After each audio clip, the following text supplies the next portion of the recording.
Aouzu billahi minash shaitani rajim. Bismillahir rahmanir rahim. Nigériennes, Nigériens, mes chers compatriotes. Demain, 26 mars 2026, par la grâce d'Allah, le clément, le miséricordieux, nous célébrerons le premier anniversaire de la charte de la refondation.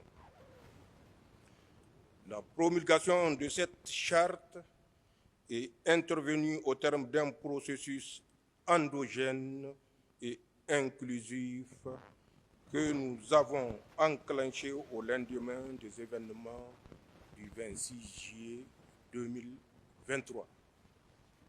En effet, dès le 19 août 2023, dans mon adresse à la nation, j'ai annoncé la convocation des assises nationales réunissant toutes les composantes socio-économiques et culturelles politiques de notre pays. Cette annonce visait 3 objectifs. Le premier était de mieux impliquer les Nigériens dans la gestion de leur pays. Nous sommes convaincus, en effet, que la marche d'un pays ne peut se décider seulement par le haut ou par quelques partis politiques et autres associations, mais requiert plutôt un véritable processus participatif. Le second objectif était de donner corps à l'élan populaire et patriotique né après les événements du 26 juillet 2023 qui ont vu le peuple nigérien se lever comme un seul homme pour sa souveraineté et sa dignité.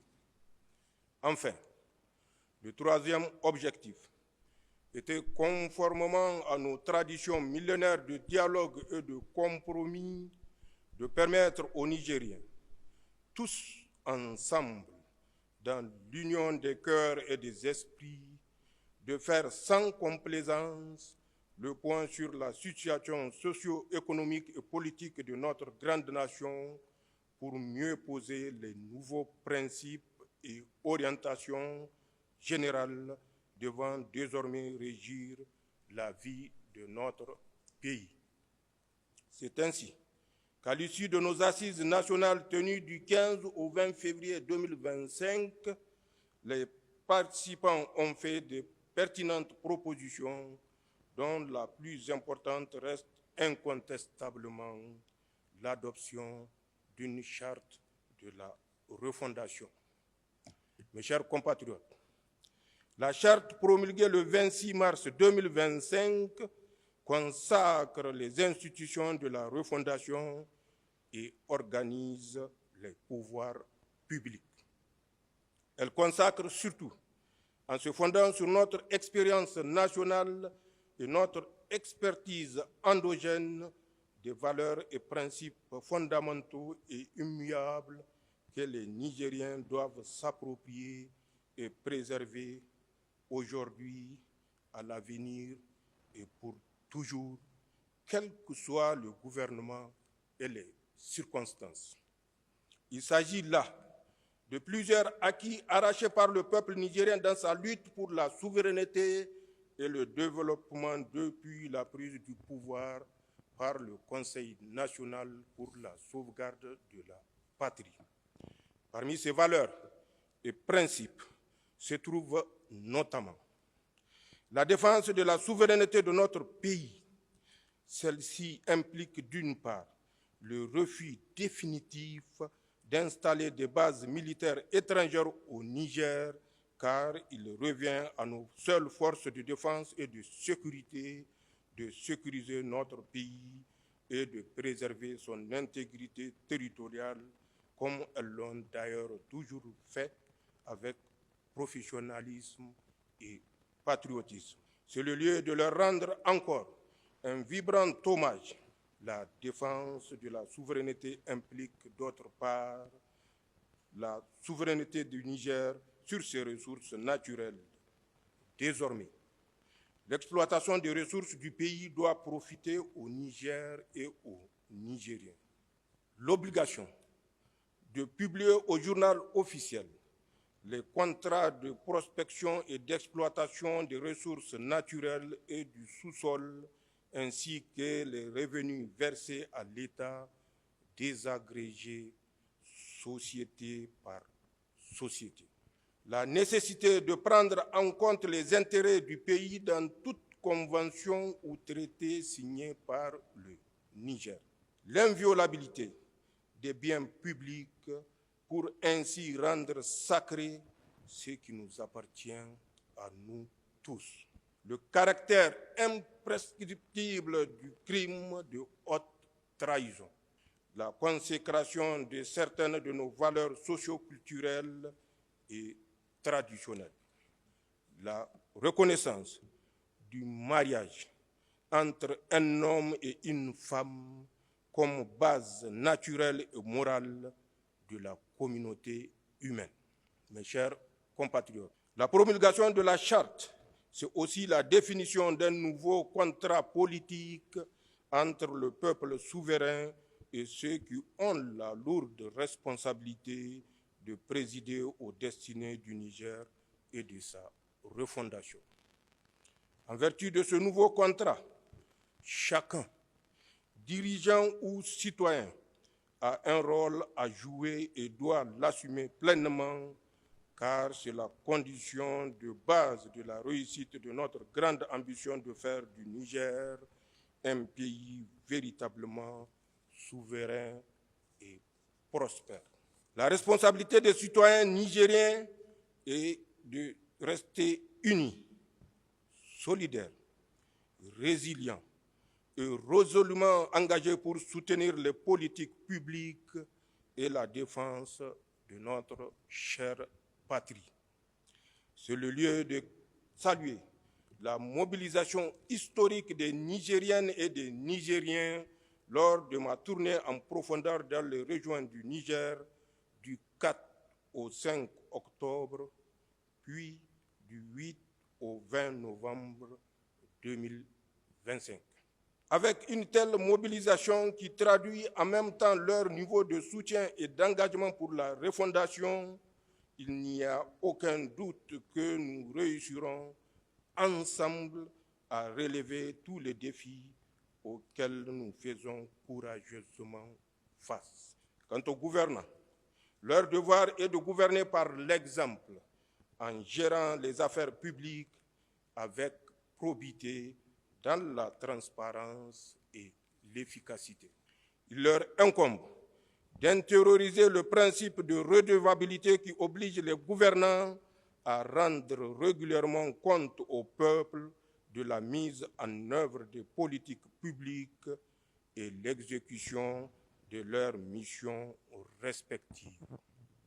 À ce propos, j'ai instruit le gouvernement de s'atteler à cet exercice dans les prochains jours pour permettre aux Nigériens de mieux saisir non seulement les défis auxquels nous faisons face, mais également les progrès effectivement réalisés et les perspectives à venir pour notre pays. Mes chers compatriotes, l'anniversaire de la promulgation de la charte, c'est aussi l'occasion de faire le bilan, certes non exhaustif, mais nécessaire de la première année de mise en œuvre du programme de refondation 2025-2029. J'aimerais à ce propos évoquer quelques grandes réalisations que nous avons accomplies et qui vont impacter la vie des Nigériens à court et moyen terme. Ces décisions et mesures sont inédites de par leur portée et leur sens profond. Elles sont de nature à impulser un changement véritable dans la gouvernance de notre pays et nos objectifs de développement.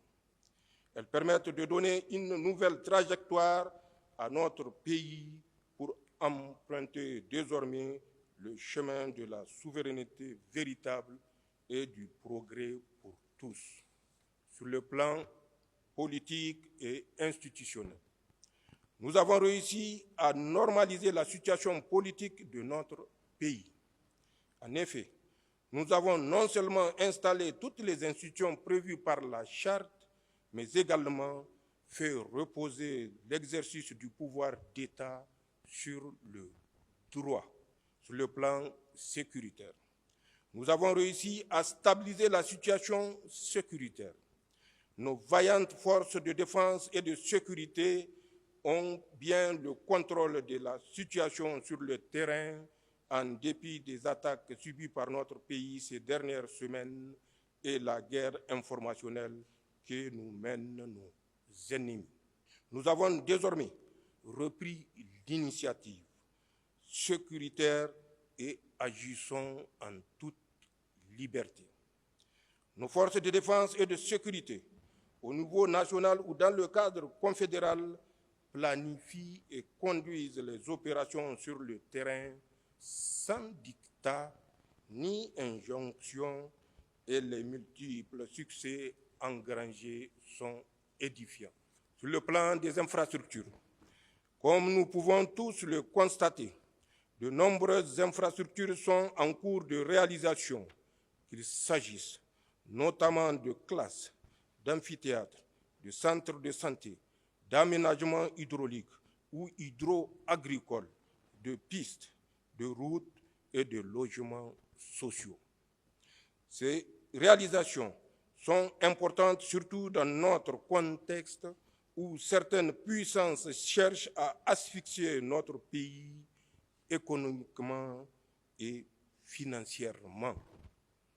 Je sais également que nous devons de redoubler d'efforts pour répondre aux attentes nombreuses et légitimes de nos compatriotes. Je tiens alors à vous dire, mes chers compatriotes, que ma tournée dans la région évoquée plus haut m'a permis de constater de visu l'état du pays et de recueillir vos doléances.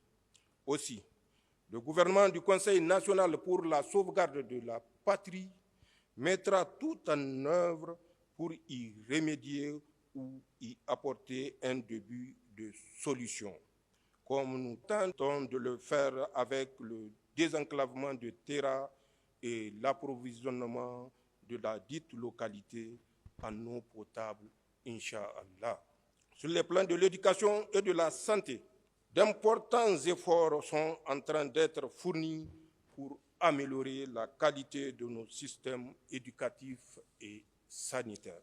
La création de collèges scientifiques, de lycées scientifiques de jeunes filles, mais aussi la dotation de plusieurs de nos centres de santé en matériel de dernière génération participent à ces efforts. À cela, il faut ajouter le recrutement en cours de plus de 11 000 contractuels de l'éducation et 6 000 agents de santé en projet. Aussi, dès que les conditions financières le permettront, d'autres recrutements suivront dans tous les domaines de la fonction publique de l'État pour non seulement donner un emploi à notre jeunesse engagée et dynamique, mais également assurer un service public de qualité à la hauteur des attentes de nos vaillantes populations.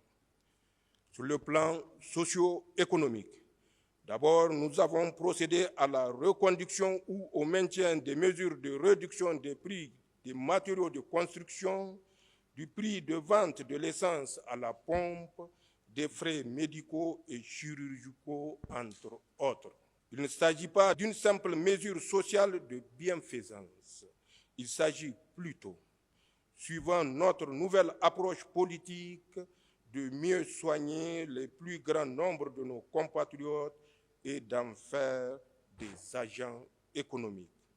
C'est un changement important de paradigme quand on sait que toutes les politiques publiques jusqu'ici mises en œuvre ont consisté à mobiliser les ressources de l'État pour principalement les orienter vers les agents publics.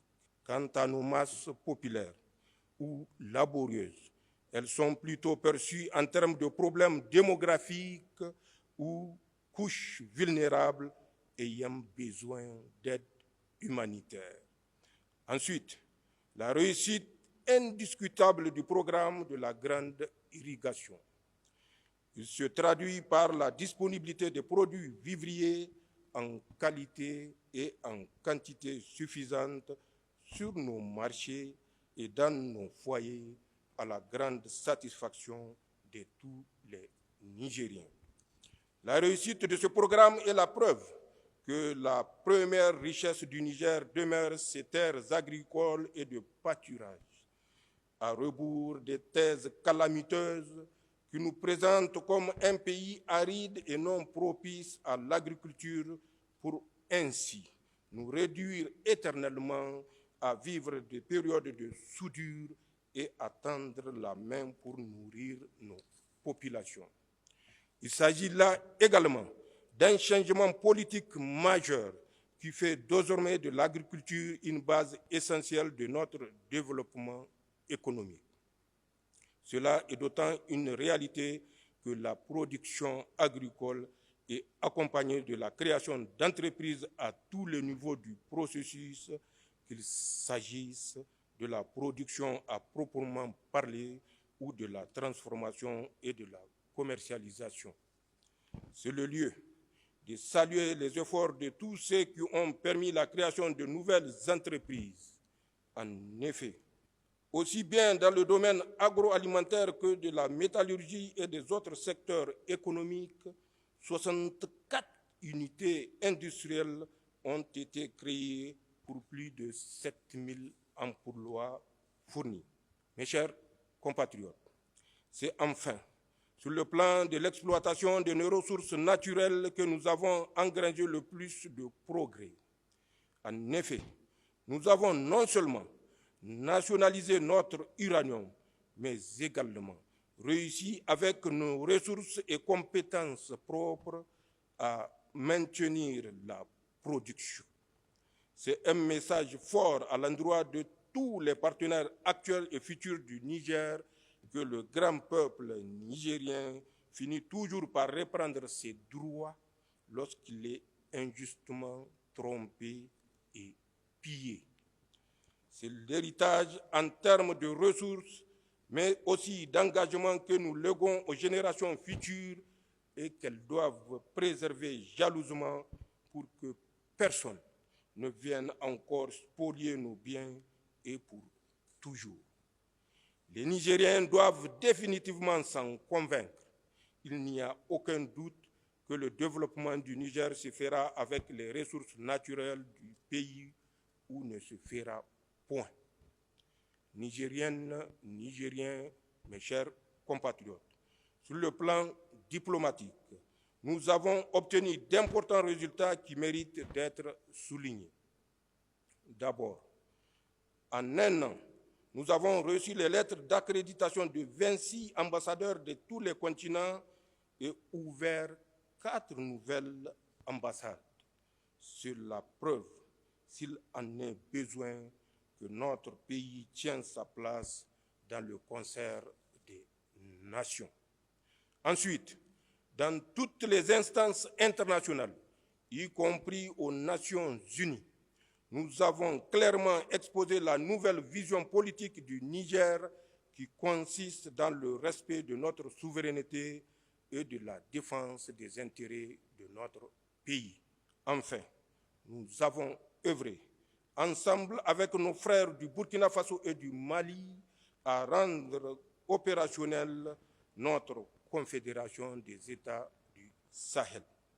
La création de la Banque d'investissement de la Confédération ainsi que le lancement de notre force unifiée en décembre dernier constituent sans aucun doute des avancées majeures pour notre Confédération.